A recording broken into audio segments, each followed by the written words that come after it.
बिस्मिल्लाहिर्रहमानिर्रहीम। अस्सलाम वालेकुम। 3 क्लास, कैसे हैं आप लोग? होपफुली आप लोग ठीक होंगे, सेफ होंगे, घर पे होंगे, एंजॉय कर रहे होंगे, अपने आप का ख्याल रख रहे होंगे, क्योंकि अगर आप सेफ रहेंगे तो बेटा आपकी सारी फैमिली सेफ रहेगी। आप लोगों को छुट्टियां इसलिए दी गई हैं कि आप घर में स्टे करें, क्योंकि अब तो वैसे भी सर्दी है। अपने आप को अच्छे से कवर करके रखें और बाहर नहीं निकले, क्योंकि आपको पता है कि बाहर इस जो हालात आजकल चल रहे हैं, ये जो वायरस है वो हर जगह पर मौजूद है। और जब तक हम एहतियात नहीं करेंगे, हम लोग प्रॉपर SOPs को फॉलो नहीं करेंगे, हम अपने साथ साथ अपने प्यारों की लाइफ को भी जो है वो स्टेक पर डाल सकते हैं। ठीक है, सो अच्छे बच्चों की तरह घर पे रहना है, अपनी पढ़ाई करनी है और पेरेंट्स की बात माननी है। अच्छा जी, अब आप लोगों को पता है कि हमारा जो प्लान है दिसंबर का वो खत्म हो गया है। सारी वीडियोस के अंदर आपका जो है वो सिलेबस हमने कवर करवा दिया हुआ है। आप लोगों के पास आपके जो हार्ड कॉपी है आपके प्लान्स की, मंथली प्लान की, उससे आप अपने नोट्स को जो है वो टैली कर लें कि आपके पास हर चीज आपकी कॉपी पर मौजूद है। इन केस कोई चीज जो आपसे स्किप हो गई है तो आप उसको अपने जो यूट्यूब का चैनल है आपके स्कूल का, ब्लूम ग्रामर स्कूल के नाम से, उस पर आप उस नोट्स को या वो जो भी आपकी चीज है, जो आपके मिसिंग नोट्स हैं, उसको आप उस पर सर्च करके तो अपनी कॉपी पर उतार सकते हैं। ठीक है जी, अब ये आप लोगों ने अब सबसे पहला काम ये करना है कि आपने अपने प्लान के साथ अपने नोट्स को टैली करना है, और अगर कोई चीज मिसिंग है तो वो आप लोगों ने उसके ऊपर उतार लेनी है। अब आज हम अपना नेक्स्ट काम स्टार्ट करेंगे और इंग्लिश लैंग्वेज में हम आपके साथ हैं 3 क्लास के, और इसके अंदर हम जो अपना काम करेंगे आज वो है जी हमारा प्रेजेंट कॉन्टिन्यूअस टेंस। अब जब भी हम ट्रांसलेशन करते हैं, उसमें हम टेंसेस करते हैं, तो हम सबसे पहले ये देखते हैं कि ये किस टेंस का जुमला है और ये किस जमाने की बात की जा रही है।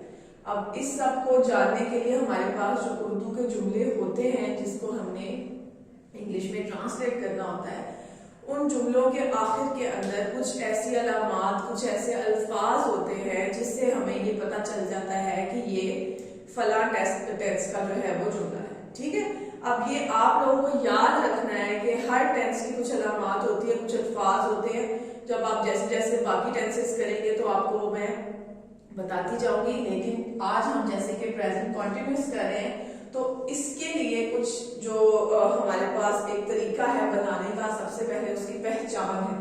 ठीक है, अब उर्दू के जुमलों के आखिर के अंदर रहा है, रहे हैं, रही है वगैरह ये अल्फाज अगर आते हैं तो इसका मतलब है जी कि ये प्रेजेंट कॉन्टिन्यूअस का जुमला है।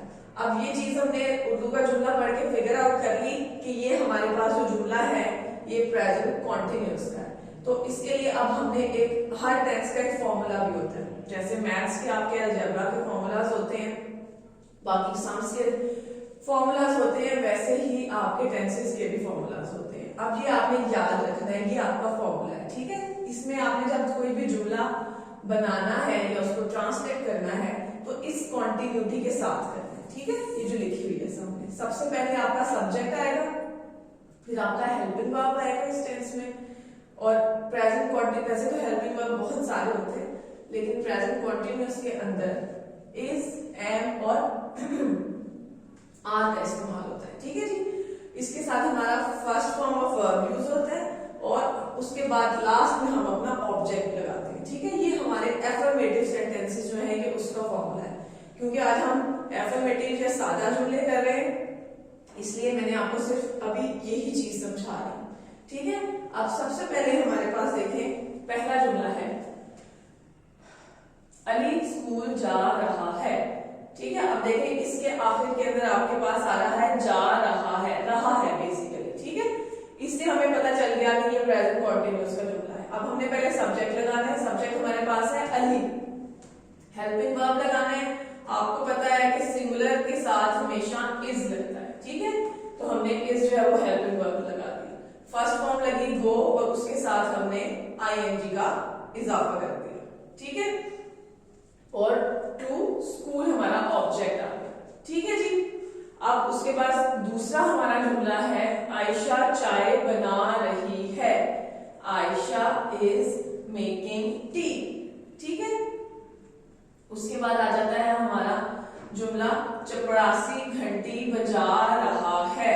चपरासी की इंग्लिश, आपकी वोकैबुलरी स्ट्रॉन्ग होनी चाहिए, आपको पता हो कि इस जुमले को हम इंग्लिश में, इस वर्ड को इंग्लिश में क्या कहते हैं, तभी आप जो है बच्चे जो अपना प्रॉपर ट्रांसलेशन है उसको आप कर सकते हो, वरना खाली फॉर्मूलाज आपको हेल्प नहीं दे सकते। अब पेन होती है चपरासी की इंग्लिश, इस हमारा हेल्पिंग वर्ब आ गया।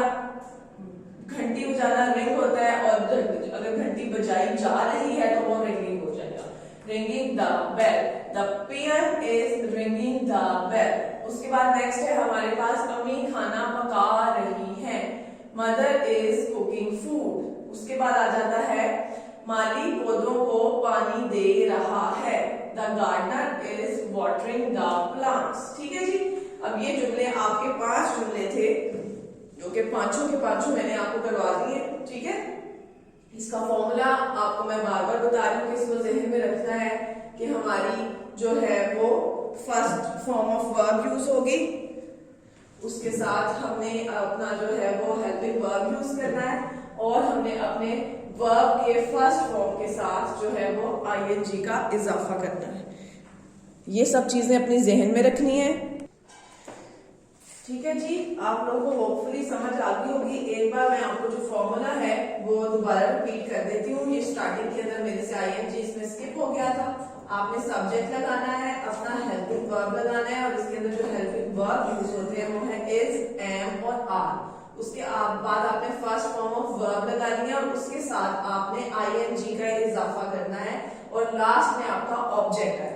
ठीक है जी, आप लोगों को ये अच्छे से समझ आ गई होगी, और बच्चे आप लोग इसको घर में प्रैक्टिस करें।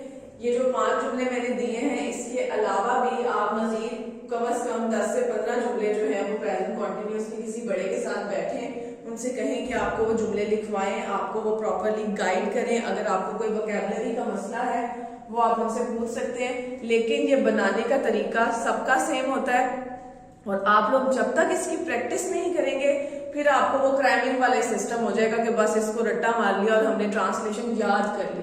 ट्रांसलेशन को कभी भी याद नहीं करते।